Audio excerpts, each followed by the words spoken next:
Ndabasuhuje cyane bavandimwe, nshuti, ab'Imana yatangiye umwana wayo ngo abacungure. Ndizera Imana ikibarinze, izina ryayo rihabwe icyubahiro.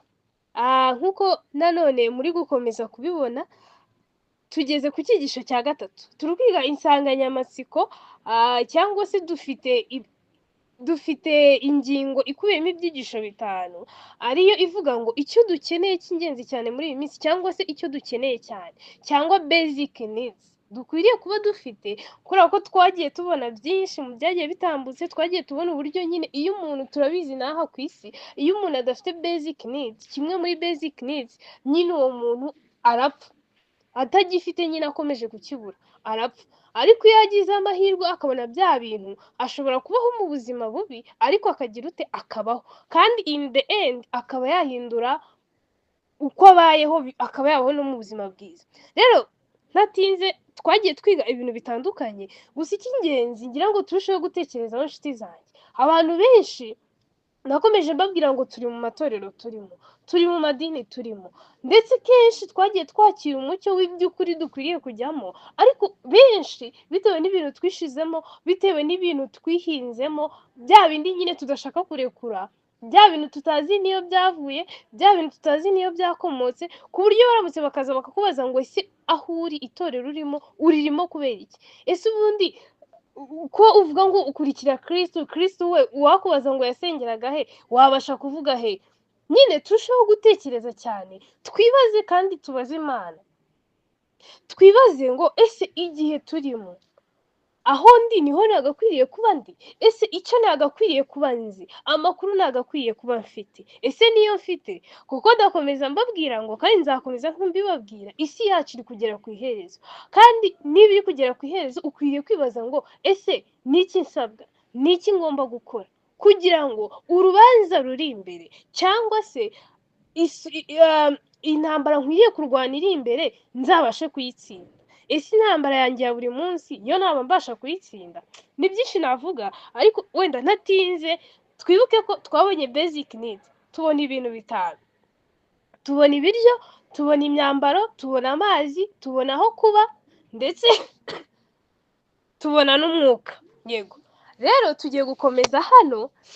Ndagira ngo mumbabarire dukomeze dukurikirane ibi byigisho uko mushoboye kose, kandi Imana ikomeze ibafashe. Ndi kugerageza gukoresha igihe gitoya ngo hari bitaza kubarambira, ndabinginze namwe mujye munkundira tubane uko bwije n'uko bukeye. Tugiye ku cyigisho, tugiye kwiga icyigisho cya gatatu, aricyo cyigisho kivuga ngo umwenda cyangwa se imyambaro. Icyigisho gikomeye cyane, gikomeye cyane. Ndabinginze mbere yuko dukomeza ngo twinjire mu cyigisho, maze mwicishe bugufi dusenga Imana.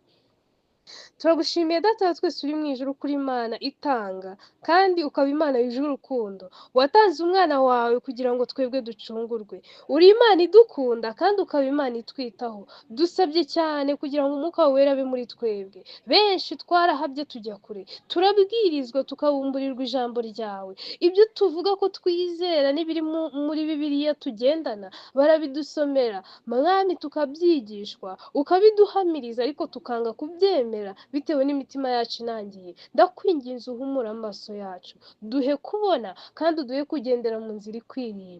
Uturinde kuzatungurwa n'umunsi wawe, ahubwo uzaduhe kwishimira kugusanganira. Mwami Imana nyir'impuhwe, duhe gukora icyo twagakwiye kuba turi gukora. Umbabarire Uwiteka, twagize ubukererwe, utwuzuze umwuka wera, uduhe kumenya amakuru twagakwiriye kuba tuzi, kandi Mwami akwiranye n'iki gihe. Ni uko Uwiteka imbaraga y'umwanzi itsindwe, ahubwo imbaraga yawe ariyo irushaho kuganza. Tuzi yuko ushobora byose kandi nta kibasha kurogoya imigambi yawe. Benshi twagize umugisha, tugira amahirwe yo kwifuza kukwiyegurira, ariko twabipfushije ubusa, twanga kukwiyegurira ngo tuguhe imitima yacu. Ariko tugarutse imbere yawe, kuko nta gihe uba utadutegereje nk'uko wari utegereje umwana w'ikirara, ngo wongere utugire abawe, kandi Uwiteka Mwami uduhe kwemerwa nawe. Nuko Mwami, byose bibereho kugwesha icyubahiro, amagambo tugiye kwiga arushaho kwimbika mu mitima yacu no kukubahisha, no gutuma Uwiteka Mwami Imana nyir'impuhwe turushaho kwambara umwenda utwifuriza kwambara. Tubigusabye tubyizeye mu izina rya Yesu, amen. Yego, murakoze cyane. Tugeze ku cyigisho kivuga ngo umwenda cyangwa se imyambaro. ese waba warigeze ubyibaza cyangwa wigera ubitekereza? Umwambaro ni ikintu gikomeye cyane, nimvuga ngo gikomeye cyane kubera yuko umuntu aramutse nta myenda afite, nta myenda afite yo kwambara ngo ahishe isoni z'ubwambure bwe, ntabwo uwo muntu ashobora no kuva mu cyumba cye, ntashobora no kugenda, uretse wenda ko mu bihugu bimwe na bimwe n'ahandi hamwe na hamwe tuhabona abantu bashobora kugenda bambaye ubusa, atari uko babuze imyambaro, ahubwo kubera ko nyine bamaze kwangirika mu mutwe, cyangwa se hari abamaze gufata imico mibi bumva ko nyine ibyo nta kibazo. Ariko munkundire cyane, ndifuza kuza, iki ni icyigisho cyakabaye kirekire cyane, ariko Imana imfashe, ndifuza kuza kugihina, icyakora icyo Imana iri bushime ko mwumvamo kiraba ari icyo ngicyo. Munkundire dufate bibiliya zacu, sinzi niba muri kumwe na bibiliya zanyu, munkundire dufate bibiliya zacu duhuriye mu gitabo cy'Itangiriro mu gice cyaho cya 3 turebe ibyabanje, kuko buriya haramutse nta tangiriro rihari ntihashobora no kugira ute kubaho iherezo, kuko itangiriro ry'umuntu, itangiriro ry'ibintu niryo rigena iherezo ryabyo. Munkundire tujye mu Itangiriro igice cyaho cya 3, turaza guhera ku murongo wa 7 tuze kugeza ku murongo wa 10. Yego, tuza kubona Adamu na Eva baremwa, ndetse tuza kubona yuko bari bambaye ubwiza bw'Imana. Reka mpera aho ngaho, bari bambaye ubwiza bw'Imana bwatumaga batabasha kubona isoni z'ubwambure bwabo ngo ahari babe babona ko bambaye ubusa, kubera ko bari bambaye ubwiza bw'Imana. Kuko tubona Imana ibarema, ntaho tubona ngo yigeze igira ute ibaremera iyindi myenda isanzwe ngo iyireme mu kindi kintu, ahubwo bo bavutse nyine bafite ubwiza bw'Imana, bambaye ubwiza bw'Imana. Yego, ku murongo wa 7 tuza kubona muri iki gice cya 3 ntarahasoma, inzoka yoshya Eva aza gucumura, akora icyo Imana yari yaramubujije. Nuko abantu twiganye icyigisho gitangira mbere twabonye yuko uyu Adamu na Eva, twabonye uburyo Imana yabaremanye ubutungane. Tumaze kubona uburyo Imana yabaremanye ubutungane kandi bari bafite byose byari gutuma barushaho kuyubahisha, twaje kubona uburyo bageze aho bitewe, tubona irari Eva yagize, tuza kubona uburyo yumviye Satani, twabonye intambwe umuntu atera ajya asanganira icyaha, cyangwa se tuza kubona izi senses zacu z'imibiri yacu, yaba ibyo twumva, yaba ibyo turya, yaba ibyo twihumuriza, yaba byose n'ibyo tureba, twaje kubona uburyo nyine ari izo ntambwe umuntu atera iyo agiye kugwa mu cyaha.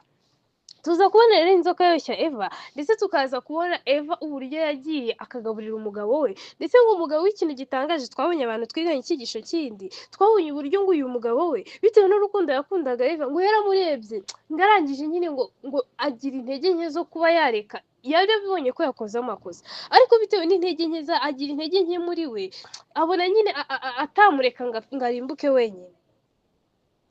Kandi natwe nuko umuntu aza akakubwira ngo mfasha ngo iyi diru tuyikore, warangiza ukagenda kuko iyo diru mukayikora irimo ibintu bibi, ari diru itemewe n'Imana, nyine just uri kuvuga ngo uyu muntu nyine, ukabona nyine numureka n'ubundi aragenda wenyine, ibi bintu agiye kubikora wenyine kandi ari bibi. None se ubwo ari ugupfa umuntu umwe no gupfa babiri, ubwo ikiza ni ikihe? N'ubundi dukora amahitamo mabi. Hari abantu benshi dukopera mu ishuri, reka mbivuge gutyo, ukavuga ngo mugenzi wawe ngo ari kugufasha, ngo ntabwo ari ugukopera. Ese ibyo biremewe? Ugasanga abandi turi kubeshya muri business, ngo ni ukumusapotinga ngo iki. Bavandimwe, reka mbabwire iki kintu nanone, ijuru ni iry'umuntu ku giti cye, agakiza ni ak'umuntu ku giti cye. Dukwiriye kwita kuri bagenzi bacu, dukwiriye kubakorera ibyo dusabwa byose, nk'uko urukundo rwa Kristo rukwiriye kuduhata gukora ibyo. Ariko nanone ntabwo urukundo rwa Kristo nta na hamwe ruduhata gushyigikira umuntu mu mafuti. Mumbabarire dukomeze, tugiye gusoma ku murongo wa 7. Igihe bari bamaze kurya kuri izo mbuto, ngo amaso yabo bombi arahweza, bamenye yuko bambaye ubusa, badoda ibibabi by'imitini biremeramo ibicocero. Igihe bari bamaze gukora icyaha, tuza kubona uburyo baje kwiremera ibibabi by'iki, baca ibibabi by'umutini biremeramo ibicocero. Ubwo dukurikirana izi ntambwe kuko biri buze kudufasha muri iki cyigisho. Ndifuza ko tuza kukigendanamo neza, tukaza kumva uko bimeze. Noneho ku murongo wa 8, ngo bumva imirindi y'Uwiteka Imana igendagenda muri ya ngobyi mu mafu ya nimunsi. Wa mugabo n'umugore we, abo bamwe biremeye ibicocero, bihisha hagati y'ibiti byo muri iyo ngobyi amaso y'Uwiteka Imana. Uwiteka Imana ihamagara uwo mugabo, iramubaza iti urihe? Ku murongo wa 10 arayisubiza ati numvise imirindi yawe muri iyi ngobyi, ntinyishwa nuko nambaye ubusa ndihisha. None ko tubonye ko yari yiremeye ibicocero babyambaye, none kuba iki yatinye ko yambaye ubusa? Ni ukuvuga ngo nyine yari yambaye ubusa. Mu bigaragara ashobora kuba uwamubonaga n'uwari kumubona yari kubona yambaye. Eva yaramurebaga akabona yahishe ubwambure bwe, na Adamu yareba Eva akabona yahishe ubwambure bwe, ariko yari abizi ko Imana iri bumurebe akagira ute, ikabona ko yambaye ubusa kubera ko yari yamaze gutakaza iki? Umwambaro ijuru ryari ryamwambitse. None wibaze njye nawe ngo ese ko turi kureba imyenda, turi kureba umwambaro, kandi kikaba ari kimwe muri basic needs zinakomeye cyane tugomba kuba dufite, ngo tuzagere mu bwami bw'Imana, ngo dukomeze tube abariho cyangwa se abafite ubuzima mu bya mwuka. None wowe uracyambaye cyangwa wambaye ubusa? Ko turakomeza kwiga iki cyigisho, tugerageze dukomeze tubyiteho. Nyuma rero yuko Adamu na Eva bamaze kwambara ubusa, bakabura ubwiza bw'Imana bari bambaye, ndetse tuza kubona ko haje gukorwa ikintu gikomeye mu bwami bwo mu ijuru. Tuza kubona umwana w'Imana bitewe n'urukundo yakundaga umuntu, nk'uko tubisanga muri Yohana mu gice cya 3 ku murongo wa 16, amanuka akaza kwitangira umwana w'umuntu wari wacumuye, umwana w'umuntu wari watandukiye akajya mu bidakwiriye. Tuza kubona noneho umwana w'Imana kandi ari Imana ubwayo, amanuka akaza kwitangira umuntu kugira ngo icyari cyaramuvuyeho kandi kitashobokaga kumugarukaho ubwo yaragiye mu bubata bwa Satani, noneho yongere kugarurirwa iki? Yongere gucungurwa, agarurirwe cya kintu. None ikibazo gihari ni kimwe, hari amahitamo yo kucyakira, hakaba n'amahitamo yo kucyanga. Tubyibazeho. Yego, uyu mwenda rero wagaruwe, reka munkundire dusome isomo turi buze gusanga muri Zekariya mu gice cya 3, turaza guhera ku murongo wa 3 turaza kugeza ku murongo wa 5. Handitse ngo kandi Yosuwa yari yambaye imyenda y'ibizinga ahagaze imbere ya marayika. Marayika abwira abari bamuri imbere ati nimumwambure iyo myenda y'ibizinga. Maze abwira Yosuwa ati ngukuyeho gukiranirwa kwawe. Ndumva noneho dusobanukiwe iki? Uyu mwenda tugiye kwiga, cyangwa se uyu mwenda turi kwiga ahangaha. Uyu mwenda bari bambaye wari umwenda wo kudakiranirwa, cyangwa se wari umwenda wera, wari umwenda w'ubutungane utariho ibizinga, wari umwenda nyine utarandujwe n'ibyaha.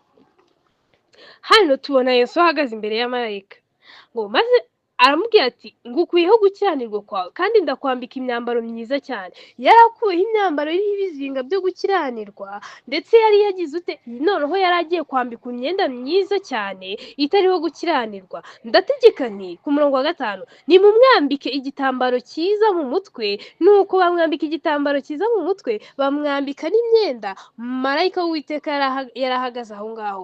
Marayika w'Uwiteka ahamiriza Yosuwa cyane ati Uwiteka Nyiringabo aravuze ati nuko nugendera mu nzira zanjye kandi ukitondera ibyo nagutegetse, nawe uzacira inzu yanjye imanza n'ibikari byanjye uzabirinda, nanjye nzagushyira mu byegera muri aba bahagaze aha ngaha. Turabibonye noneho, tubonye ikintu gikomeye, tubonye hari umuntu tubonye badusobanurira uyu mwenda uwo ari wo, cyangwa se tubonye uyu mwenda uwo ari wo. Gusa kugira ngo turusheho kumva uyu mwenda uwo ari wo, reka tujye mu Byahishuwe mu gice cya 19 ku murongo waho wa 8. Yego, nkundire tuhasome. Handitse ngo iki? Ngo kandi nahawe kwambara umwenda w'igitare mwiza urabagirana utanduye. Uwo mwenda w'igitare mwiza niwo mirimo yo gukiranuka y'abera. Ubu rero ndumva twamaze gusobanukirwa uyu mwenda tugiye kwiga, umwenda dusanzwe tuzi mu buzima busanzwe. Tukaba tuzi ko imyambaro ari basic needs umuntu agomba kuba afite kugira ngo abeho. Noneho tubonye umwenda ari wo gukiranuka, imirimo yo gukiranuka y'abera. Uyu muntu ushaka kujya mu ijuru, uyu muntu uvuga ko yemera Kristo, uyu muntu uvuga ko yakiriye Kristo, agomba kugira agomba kuba afite kugira ngo koko azabane n'iki? Azabane nawe. kuko umuntu nyine urumva wambaye ubusa cyangwa umuntu udafite umwenda ntibizamukundira, azaba ari umupfu mu by'umwuka. Muri Yakobo rero bavuze baravuga ngo kwizera kutagira imirimo kuba gupfuye, ngo kuba kumeze nk'umuntu n'ubundi utari mu mwuka. None hano nyine turi kwiga iki? Turi kwiga ko nyine umuntu yaba adafite umwenda azaba ahwanye n'iki? Aho azaba ari umuntu nyine azapfa, kandi nyine azaba yarapfuye, ntabwo bizamukundira kugera mu bwami bw'Imana. Noneho reka turebe imfashanyigisho.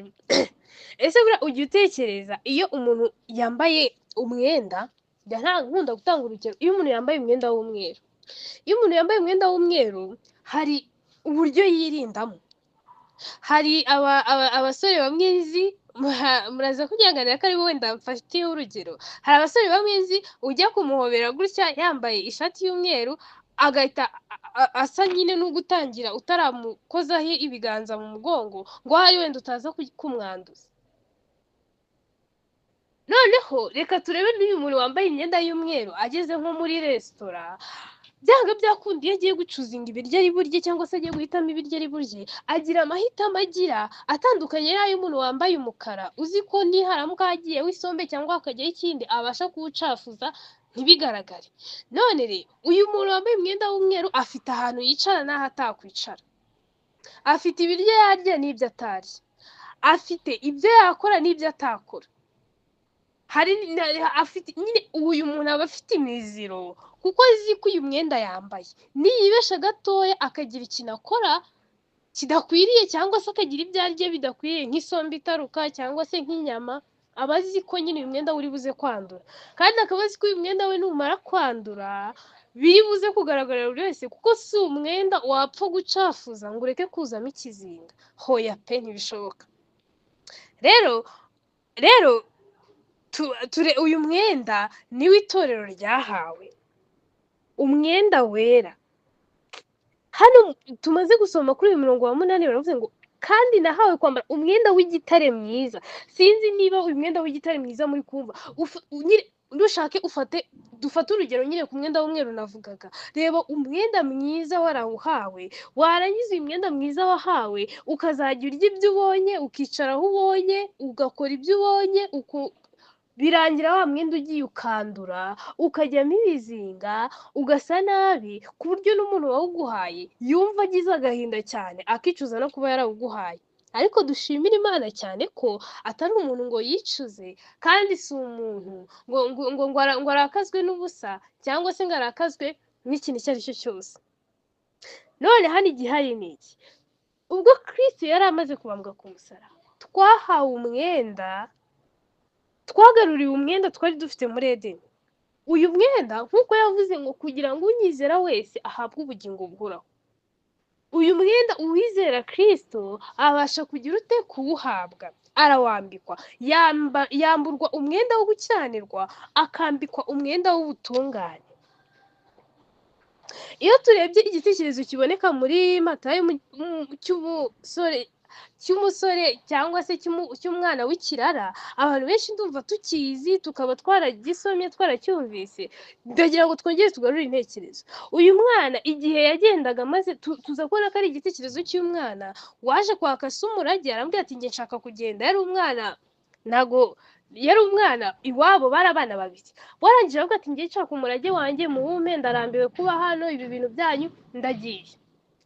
Tuza kubona agenda akaya ya mitungo yose yari yasabye se, ndetse amaze kuyaya tuza kubona abura ikintu, agera habura icyo kurya, atangira gusangira n'ingurube. Ariko agira amahirwe aza gusubiza agatima kwisubiramo, aribaza ati ko kwa data hari abagaragu, njye nagenda akangira umugaragu ko barya bakanasigaza. Nibwo uyu mwana yaje kugaruka kwa se. Ahari ababyeyi bo mu isi ashobora kuba iyo uri umwana byo byonyine wakoze iri kosa uvuze ati ndagiye, umubyeyi ahita avuga ati ndakubyarutse ntuzanangarukire mu rugo, genda iki, wanaza ntakwakire, wanamuhamagara telefone nyine ibintu byose bigahita bihagarara, ku buryo nyine biba nk'aho atigeze akubyara. Ariko uyu mubyeyi tubwirwa aha ngaha we yahoraga ategereje umwana we, ahora asaba ngo uyu mwana agaruke, kandi uyu mwana wumva ikintu gitangaje, yaramutegereje, yaramuteguriye ikanzu, azi ko igihe kimwe nagaruka iyi kanzu agomba kwamburwa ikanzu y'ubushwambagara yari yambaye, akambikwa ikanzu nziza ari iyo gutungana. Hano tuza kubona iki gitekerezo, abashaka kucyumva neza muzagisome. Tuza kubona uyu mwana igihe yagarukaga ngo si yahoraga arebye mu marembo, tuza kubona amuhobera cyane ngo amukuramo imyenda y'ubushwambagara yari yambaye. Ubwo umenye ko ari njye nawe twaje Kristo atwifuza cyangwa se akomeza kuturarikana n'uyu munsi, adukuramo imyenda y'ubushwambagara, ariyo myenda yuzuyeho ibizinga by'ibyaha byacu: kubeshya, gutukana, kwica, byose, gusambana no kunywa inzoga n'ibindi byose, no kureba ibidafite umumaro no guta umwanya byose. Yarangiza akatwambika ikanzu y'ubutungane, ariyo mico ikiranuka cyangwa se ariyo mirimo yo gukiranuka yabera. Munkundire tujye mu Byahishuwe mu gice cya 16 ku murongo wa 15. Kristo yatanze umuburo, haranditse ngo dore nzaza nk'umujura, hahirwa uba amaso akarinda imyenda ye, kugira ngo atagenda yambaye ubusa bakareba isoni z'ubwambure bwe. Dore ngiki ikintu dukwiye gukora. Ahubwo ikibazo ni ukwibaza ngo ese uyu mwenda narawambaye? Ese uyu mwenda ndawambaye? Nawe tusiga ibizinga uko bwije n'uko bukeye. Niyo mpamvu tuba dukeneye kwezwa binyuze mu maraso ya Yesu Kristo, ariko nanone binyuze mu kwihana no kubabarirwa ibyaha, tukabasha gukurwaho iyo myanda, ndetse umwenda ukongera kugira ute, ukongera gusubirana ubwiza bwawe. Ushobora kwibaza ngo uyu mwenda nzawugurira he? Ushobora kwibaza ngo uyu mwenda nzawukura he? Icya mbere twakibonye, Kristo yarapfuye kugira ngo icyo twari twabuze bitewe n'icyaha cyacu twongere tukigarurirwe. None uyu mwenda dore nkurangiye isoko uzawuguriramo. Iyo tugiye mu Byahishuwe mu gice cya 3 ku murongo wa 17,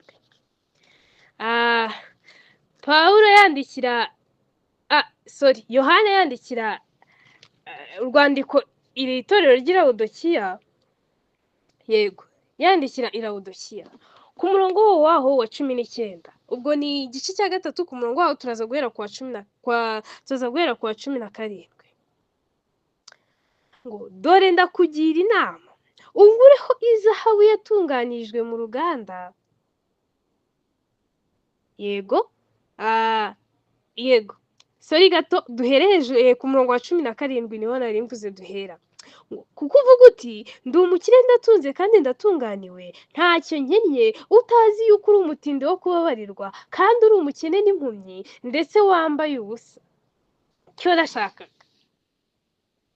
niba hari akaga gakomeye kashobora kubaho, ni uko utimenya wowe ubwawe, ngo umenye ubukene bwawe. Kandi abantu benshi ntabwo twiyizi, ngo umutima w'umuntu urusha ibintu byose gucukana, ngo kandi ugira indwara ntugire ute, ntiwizere gukira. Mbese ninde wabasha kumenya uwo mutima? Ni Imana yonyine. Rero niyo mpamvu dukwiriye gusanga Imana kugira ngo iduhe amahirwe. Buriya abantu benshi ntabwo tujye twicara ngo tubitekereze. Waba ujye wicara ukibaza ngo ubundi Imana imbona ute? Iyo ndi gutukana, iyo ndi kubeshya, ubundi Imana imbona ute? Imana igakunda kubaho uyu munsi, n'ejo ukabyuka ngo ahari wisubiremo nurangiza wihane, nk'uko twabibonye dutangira ibi byigisho, nyamara ugakomeza kwinangira umutima ati simbikora. Ariko nta kitagira iherezo. Ubu buzima tubaho bumeze nk'igitabo gifite amapaje tugenda turambura, gifite ahantu kizagera kikarangirira, kandi ntabwo tuzongera gusubira ku ntangiriro ya paje ngo twongere kugisubiramo. Oya, ntabwo bishoboka. Rero hano dukomeze dusome ngo uyu muntu yambaye ubusa. Njye nawe buri wese yirebeho ku giti cye, yisuzume. ngo dore rero ndakugira inama. Uyu muntu yagiriwe inama nk'uko twese tugirwa inama. Hari igihe umuntu abona uri mu makosa akaza kukugira inama. Imana hari igihe ibona uri gutandukira, ikakoherereza abakubwiriza, ikakohereza abakwigisha, ikakohereza abakugira inama batandukanye udashobora no gusobanura uko ibyo bintu biri kuza, ikakohereza ababwiriza wajya gusenga ukumva nibo bari kubwira. Ariko ikibazo ni kimwe, inama turazihabwa, tubwirwa inzira dukwiriye kunyuramo nuko dukwiriye kugenda. Ahubwo ikibazo ni kimwe, ese dufata icyo Imana iri kuduha, cyangwa turayibwira tuti reka ntabwo duhari? Ngo yego, ngo ndakugira inama, ungureho izahabu yatunganirijwe mu ruganda ubone kuba umutunzi kandi ungureho n'imyenda yera kugira ngo wambare isoni z'ubwambure bwawe zitagaragara kandi ungureho umuti wo gusiga ku maso n'ibindi bikomeje. Icyo nashakaga ni iki ngiki, dore ngaha aho dukwiriye gukura imyenda yera tukabasha kwambara tugahisha isoni z'ubwambure bwacu kugira ngo tutazaba nka Adamu na Eva batinye kureba Imana. Mwibuke ahantu twatangiriye mu itangiriro twabonye ko Adamu na Eva bitewe no kubona ko bambaye ubusa batinye kureba mu maso y'Imana, bitewe n'uko natwe nta myenda dufite, bitewe n'uko nta gukiranuka dufite. Ndababwiza ukuri yuko nidukomeza gutya umwami Imana azahinguka ku bicu, azahinguka aje gutwara intore ze kandi tuzatinya kumureba. Igihari ni kimwe, twarawuriwe, Imana yirirwa iduhamagara. Adamu na Eva bagize amahirwe yo guhamagarwa baritaba, none twe duhora tuninira Imana.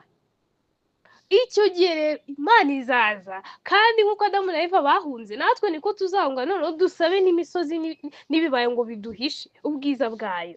Ariko nshuti, niyo mpamvu Imana yongeye kwemera ko iri jambo rinyura mu matwi yacu, ni ukugira ngo dukomeze twisuzume, noneho dukomeze dushake izi basic need. Twabonye ko tugomba kurya, twabonye ko tugomba kunywa amazi, cyangwa se tugomba kuvoma ku iriba no ku isoko, ndetse tukubona ko dukeneye kwambara kuko twambaye ubusa. Tubonye ko nyine niba dufite isoni z'ubwambure bwacu, uzareba umuntu uramutse tuvuge wenda hari abantu wenda mwagiye mubona bashaka kwambara nk'ijipo, noneho yarangiza ugasanga nk'umuyaga urayihushye irazamutse, uzarebe isoni aba afite. N'umuntu wamubonye mu nzira ntabwo aba yumva yakongera kurebana nawe mu maso. Ese kuki utabitekereza? Nuko bizagenda. Umubwiriza we yaranditse ngo nta gishya munsi y'ijuru. Bishatse kuvuga iki? Ibyabaye Adamu na Eva bahunga Imana nibyo bizongera kuba ku bantu banze kwakira agakiza k'Imana ngo bakire umwambaro Kristo abaha, barangiza bagakomeza kwinangira imitima, bakaba bacyambaye ubusa. Ntago bazashobora guhagarara ngo barebe mu maso h'Imana, ntibazashobora gutinyuka kubumbura amaso ngo barebe ubwiza bw'Imana, kuko bazaba bafite isoni z'ubwambure bwabo. Banze kwambara, banze kugura umwambaro kuri Kristo. None rero ndababwira ngo mugerageze buri wese yinire mu mutima we, yisubiremo, twumve ko nyine dukeneye gushaka Imana, dukeneye kubana n'Imana. Benshi twarakomeje dukomeza kuvuga ngo nizera Kristo, ngo mwemera nk'umukiza n'umucunguzi, yemwe ukaba rimwe na rimwe banakwita umurokore, ukaba rimwe na rimwe banakwita ngo wenda ngo uri pasiteri utari we, kuko hari abantu bitewe n'ukuntu bitwara bita ba pasiteri, yewe ukaba warahawe amazina wenda ashobora kugaragaza ko waba nyine uri umuntu w'Imana, ariko ku Mana ibyo ntabwo biyikanga. Reka mbabwire ngo icyo turi gukinana cyangaha ni ubugingo bwacu. Ahari wenda benshi dukina n'ubuzima bwacu, ugasanga umuntu nyine bamwe turiyahura, abandi ugasanga turi kurya ibintu byangiza umubiri wacu tubizi kandi tuzi ko biri kutwica, ati birabireba n'ubundi nta myaka 100 n'ibindi byose bavuga. Ariko reka mbabwire ngo twakinye na byinshi, ariko ntabwo dukwiriye gukina n'ubugingo bwacu. Ese ibyo turimo byaba ari ibiki? Niba nta mpande 3 zibaho kandi uri ku Mana akaba ari ku Mana, n'uri kuri Satani akaba ari kuri Satani, wibaze ngo ngewe mpagaze he? Muhundire rero dukomeje icyigisho cyacu, dusubire muri iryo somo twasomye nanone mu Byahishuwe mu gice cya 16 ku murongo wa 15, ngo dore ndaza nk'umujura, hahirwa uba amaso akarinda imyenda ye, kugira ngo atagenda yambaye ubusa bakareba isoni z'ubwambure bwe. Nshuti zanjye, Kristo agiye kugaruka vuba. Dukeneye kuba abarinzi, cyangwa se iyo myenda duhabwa na Kristo. Iyo umuntu amaze kwambika uyu mwenda twabonye, uyu mwenda wera, uyu mwenda w'igitare mwiza, aba agomba kuwurinda nk'uko twabonye ko umuntu yirinda muri byose iyo yambaye umwenda w'umweru. Hari ibintu atarya, twabonye ko hari ibintu atanywa, twabonye umuntu biragoye kuzabona umuntu wambaye umwenda w'umweru agiye akajya kukwarura akarura inyama zirimo isosi, avuga ati ninyikurura isosi ikanarukiraho. Hari ibiryo atarya, hari nk'igihe ashobora kutarya isombe n'ibindi, nabahaye urugero, ibyo twabibonye. Ni ukuvuga ngo rero uyu mwenda duhabwa w'imico yo gukiranuka cyangwa se imirimo yo gukiranuka y'abera, uyu mwenda tugomba kuba twambaye kugira ngo tuzabashe kureba umwami Imana, uyu mwenda w'ubwiza bwa Kristo, uyu mwenda w'ubwiza bw'Imana uzugahisha isoni z'ubwambure bwacu z'ibyaha byacu.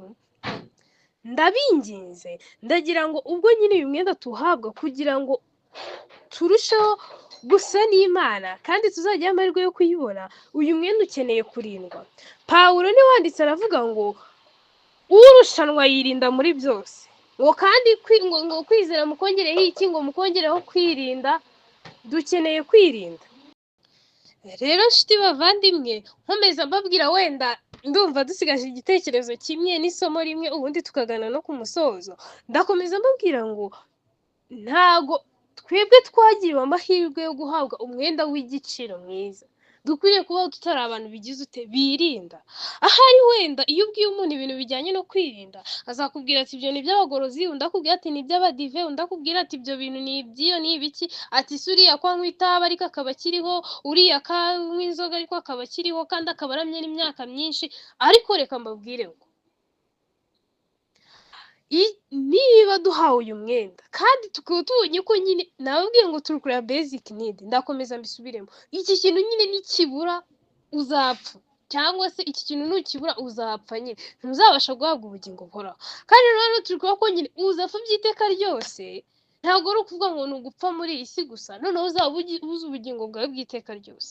Ijuru wiriwe uririmba, ijuru wumvise, ijuru wari utekereza ukumva ari ibitangaza, wifuza kurigeramo, ibibazo wari kuzasubizwa ugeze mu ijuru, ibi byose bizaba birangiye.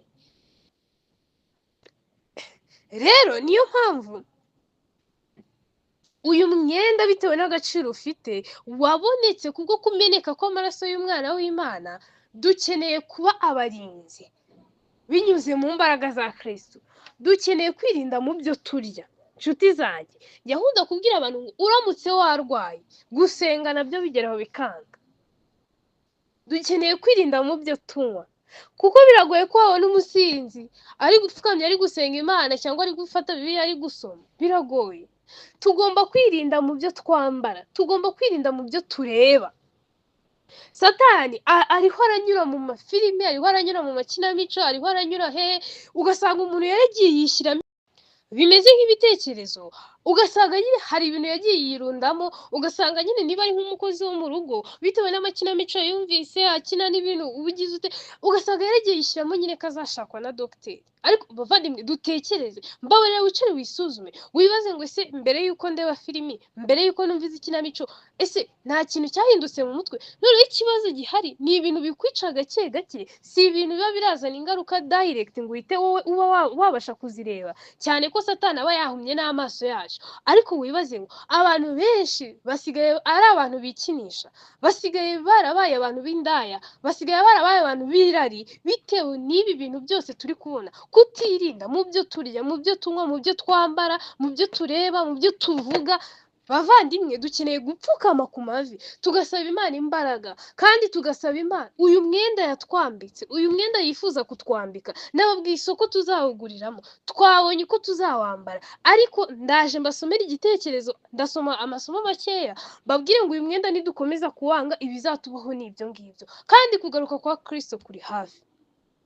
Nta gihe dufite cyo kuzarira ngo umaze wajya kubaza umubyeyi wawe ngo mbigenze nte, ngo umaze wajya kubaza undi muntu ngo mbigenze nte, ngo mpitemo iki, ngo umaze wajya kuvuga ngo ibi bintu nzabikora ngo igihe kiri imbere. Iki ni cyo gihe cyo gufata umwanzuro, kubera yuko igikurikiyeho n'ubuzima bwacu ntiburi mu biganza byacu. Isaha n'isaha iherezo ryawe ryagera.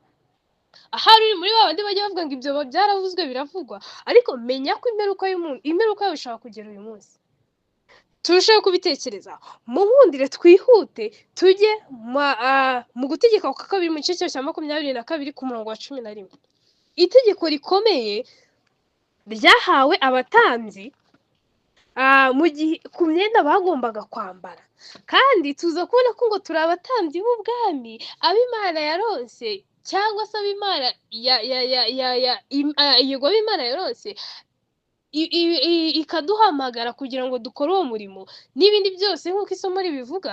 None niba turi abatambyi b'ubwami bw'Imana, tukaba turi abatambyi bakora umurimo wera wo mu buturo bwera. Ese aba bantu ku by'imyambaro bari barabwiwe ngo iki? Ese kuki udatekereza impamvu Imana itajyaga kubwira bari abantu ati dore amategeko yanjye ngaya, ko bari bayafite? Kuki yagiye kubabwira ngo dore amategeko yo kwambara ni aya ngaya, igashyiraho amategeko y'umwenda uko ugomba kuba udozwe, igashyiraho amategeko y'uko bagomba kurya, igashyiraho amategeko y'ibyo bagomba kunywa? Muvandimwe, nuko tudatekereza. Ariko Imana yatanze ibintu byose kandi twereka nuko ibintu byose bigomba kugenda.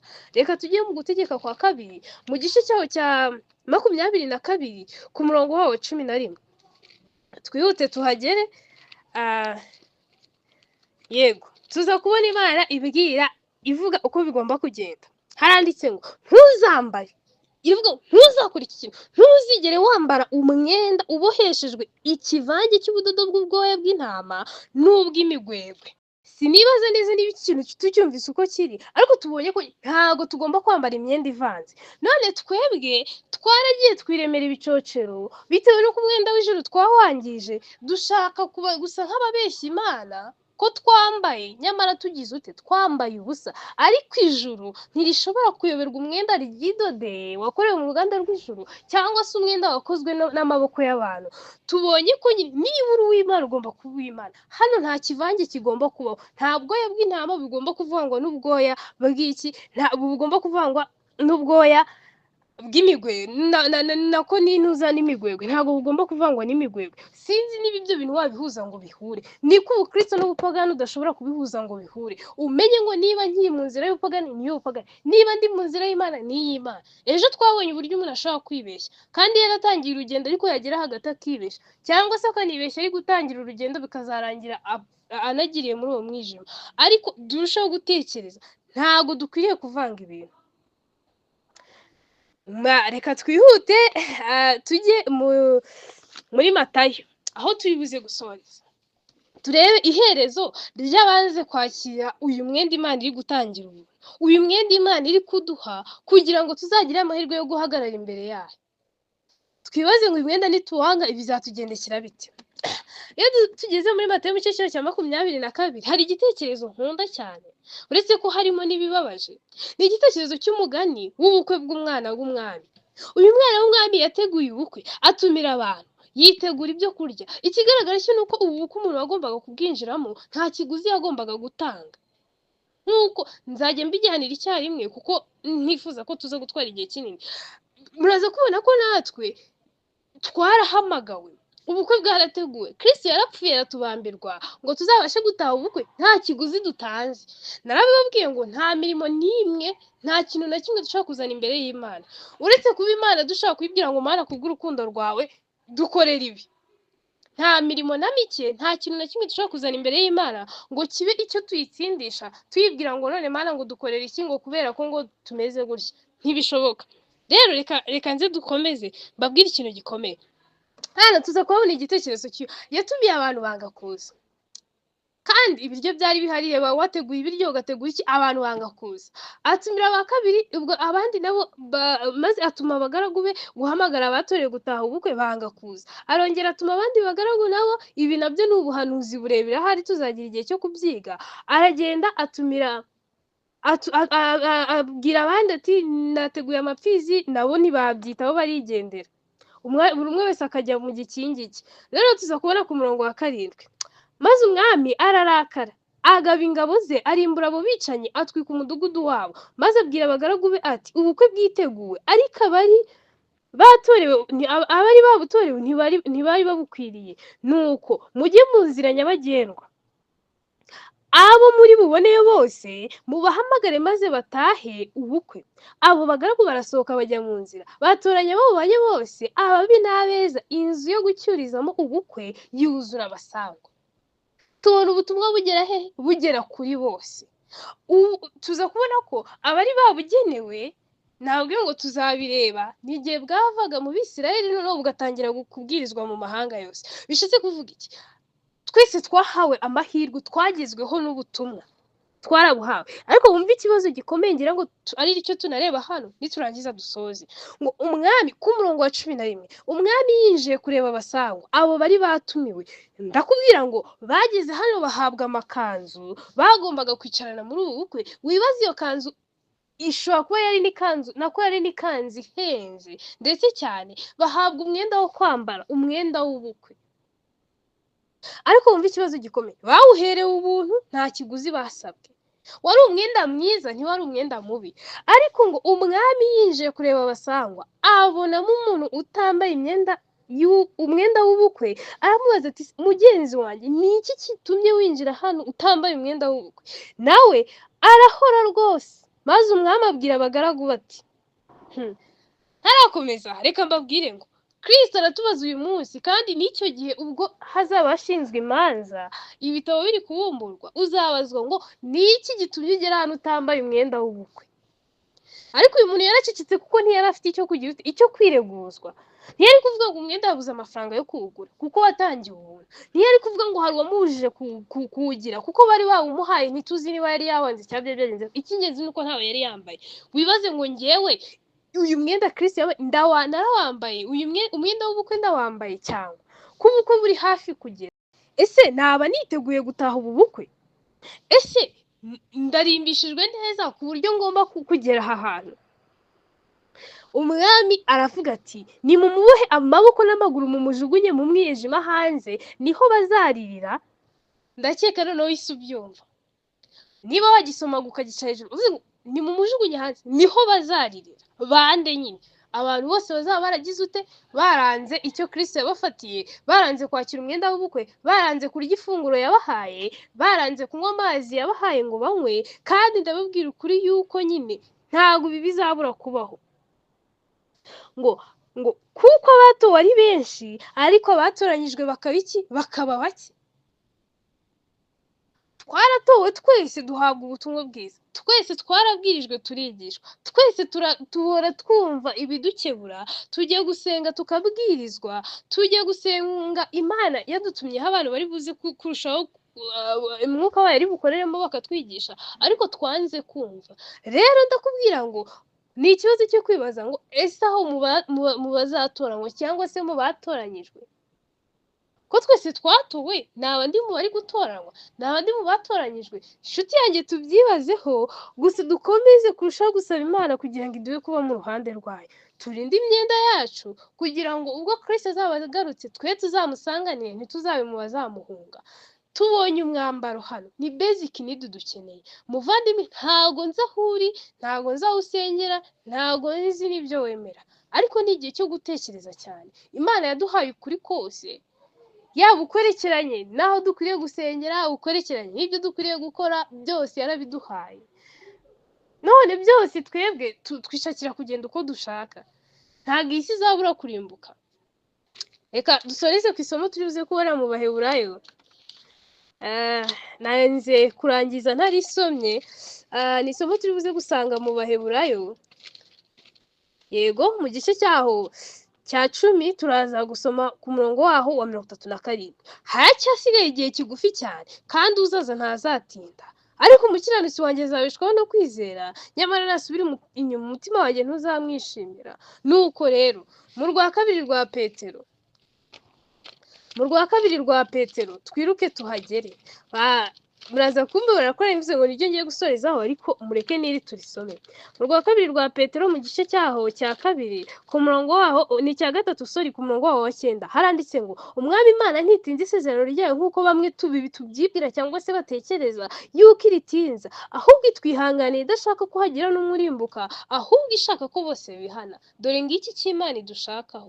Icy'ingenzi nuko dukurikiza icyo Imana idushakaho, tukarya, tukanywa, tukambikwa, ndetse kandi koko n'ibindi tuzagenda tubona. Dukwiriye kuba dufite ahantu tuba, dukwiriye kuba dufite aho tubarizwa. Ndagira ngo mu cyigisho cy'ubutaha tuzabane. Ntabwo nifuje kuvuga byinshi, nababwiye ngo icyigisho ni kirekire, gitewe n'ukuntu kirimo ubuntu bw'Imana. Twebwe twari twambaye ibishwambagara, ntabwo twasabwe amafaranga kuko ntitwari kuyabona ngo uzi igitambo cya Kristo. Ntabwo twari kubona amafaranga n'iyo ubukungu bw'isi bwose bari kubuteranya, nta mafaranga yari kuboneka ari kubasha kugura igitambo cya Kristo. Nta mafaranga yari kubona yari kubasha gucungura umuntu. Rero reka dushimire Imana ku bw'ibyo, tuyishimire urukundo rwayo. Ndabashimira mwebwe rero mukomeje kubana natwe, reka mbinginge kugira ngo bibe igihe cyo kwinira no kwisubiramo, kandi ibi bihe ntibizigera bidusigira ubusa cyangwa ngo bigende nk'uko ibindi byose bigenda, kuko igihe cyo kiri kugenda. Kandi icyo twagakwiriye kuba tuzi, niba twarakerewe, reka twirinde kongera guta undi mwanya. Reka munkundire, kandi abantu bafite ibibazo, abantu bafite inyunganizi, rwose kubitanga ni ingenzi. N'abafite komenti mwese mwemerewe kubitanga. Reka noneho munkundire dusoreze aha ngaha. Tubonye ko tugomba kurinda umwenda wacu. Reka Imana idufashe aho tujya hose, mu byo dukora byose, n'ibyo twirirwamo byose, ibyo tuvuga byose, hose tujye twibuka ko twahawe umwenda w'igiciro, w'igitare mwiza, kandi uyu mwenda tugomba kuwurinda. Reka munkundire rero mwicishe bugufi dusenge. Turagushimiye Data twese uri mu ijuru, kuri Imana ikomeye, waduhaye umwenda mwiza w'igiciro, waguze amaraso yawe, kugira ngo Mwami ubwo uzaba ugarutse tuzabe turi abageni beza barimbishijwe, wowe nk'umukwe uzaba uje kudutwara. Ndakwinginze cyane uduhe imyiteguro ikwiriye. Uwiteka duhe kuba mu ruhande rwawe, kandi ubwo tubonye ko tutagomba kwambara umwenda uvanze ubwoya n'imigwegwe, Uwiteka duhe kuba kuri wowe twambara umwenda utwifuriza tutawuvanze n'ibindi, kuko Mwami umwenda uvanze ntabwo ushobora, Uwiteka Mwami, guhisha isoni z'ubwambure bwacu, byahita binacika. Mwami ndakwinginze ngo ube hafi y'abana bawe, umwuka wera aho bari hose abari kumva ibi ngibi, natwe ushimye yuko Uwiteka tuba turi kubyumvira aha ngaha, imbaraga yawe ikore ku mitima yacu, umwuka wera dusabemo, ahindura imibereho yacu, ayihindurire kuzagera ku bugingo buhoraho. Nuko ushimwe kuri Imana ikomeye, ukaba Imana idasanzwe, ukomeze kutubera byose, kuturinda mu buryo bwose. Tubigusabye tukwinginga kugira ngo uzaduhe amahirwe yo kugera mu bwami bwawe, kandi Mwami uduhe gufata icyo wadufatiye. Turakwinginze ntabe ku bwacu, ahubwo abe kugira ngo izina ryawe rihabwe icyubahiro. Tubigusabye byose tukwinginga, twizeye ko nta kikunanira kandi ushobora byose, mu izina rya Yesu, amen.